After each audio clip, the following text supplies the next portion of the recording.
Soomaaliya iyo Somaliland dadkaas walaalaha waqooyiga Soomaaliya ku nool ee Somaliland taariikhdooda waa garanayna iyo dhibaatada maanta taagan meeshii ay ka bilaabatay aniga intaana xafiiska imaan ka hor dadaalka waa la soo bilaabay waa socoyey markaan inidayna xoogan ku sii daray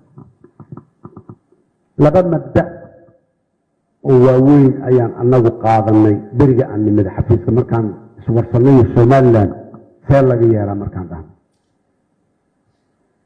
mid waxa waaye Somaliland haddii aanan ku guulaysanaynin oo midnimadii dalka aanan keenaynin inaanan uga darin horta meesha ay joogto aanan ka sii fogeyn oo tabasho hor leh iyo tiiraanyo hor leh iyo maxaan ku raadaaye colaad hor leh inaanan sii jirin dadka reer Somaliland iyo maamulkooda dowladooda iyo inaan ku dadaalno inaan muxuu ahay midnimadii ka shaqeyno dadka inaan muxuu ahay wanaag cilaaqaadkii iyo kalsoonidii inaan soo celino luntay maxaan dhahno marka arrinta midnimada waa arrin siyaasadeed waxaan ku kala duwanahayna waa arrintaas siyaasadeed oo ay walaalahaasi tabasho badan ka qabaan aan daaweyno aan dhahnay taas aan aadno laakiin waxa siyaasadda ka soo haray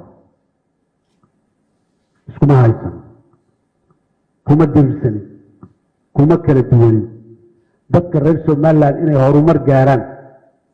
dhaqaalahoodu inuu kor u kaco maxaan ku yidhaha dhulkoodu inuu dhismo annaga waxaanu arkaynay wanaag iyo guul annaga aan gaarayno umaanaanan arkayn wax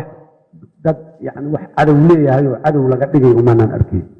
sidaas daraaddeed arrimaha bini aadamnimada ee humanitarianka arrimaha horumarka waxaan go-aan ku gaarna annaga inaanan siyaasad la gelin oon la siyaasadayn siday hadba ku yimaadeen ay suurtagal ku yihiin in lagu socodsiiyo sidaasaan annaga dowladda Somaliland berigaa joogta aan kula shaqeyno waxaana daliil u ah sanadkii 2015 Soomaaliya waxay dhoofisay xoolihii ugu badnaay ibad taariikhda 5 milyan oo neef xoolahaasi inta badan dekada Berbera laga dhoofiyey laakiin dhulka Soomaaliya oo dhan ay ka tageen gobolada dhexe ka tageen koonfur galbeed ay ka tageen xoolahaasi waa la wada qaaday dekada Berbera waa laga wada dhoofiyey maadaama dadka ganacsatada xoolaha ee reer Somaliland waayo aragnimo badan iyo khibrad badan iyo cilaaqaad badan oo dhinaca ganacsiga xoolaha ay leeyihiin shaqadaasi aad u qabteen dowladda Soomaaliya wixii looga baahnaa uga aadana ee magaca Soomaaliya ku imaanayna waan fududaynay annaga Somaliland la diidan oo xagga taagan maxaa loo waxayna maanaan dhig kow kaalmada caalamiga ee Soomaaliya magaca Soomaaliya ku imaanaysa Somaliland waxay in gaar loo siiyo oo si gaar ah oo ayagu ay u qaataan ay isu maamulaan waan ogolaanay waan ka shaqeynay waliba caalamkana waan ka gadnay wali intaan geynaan dhaanay reer Somaliland waxaanay rabaan ha loo ogolaado siyaasad ma ahayn annaga Somaliland intaas ka bidi siyaasadana waa ka wada shaqeyn shirar badan isugu tagnay Istanbul isugu tagnay Djibouti isugu tagnay laba heerna waan ku galnay heerka hoggaanka siyaasadana waa uga wada hadlaynay heer aqoon-yahan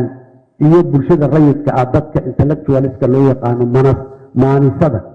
waa labada dhinacahna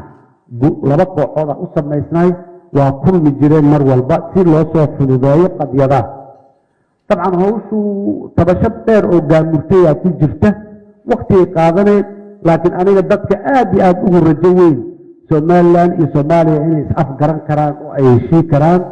oo wax ay ku heshii karaan dadka aad iyo aad ugu hanweyn haddana haddii aan talada ku soo noqono muhiimadaha ugu horeeya ayay looga mid tahay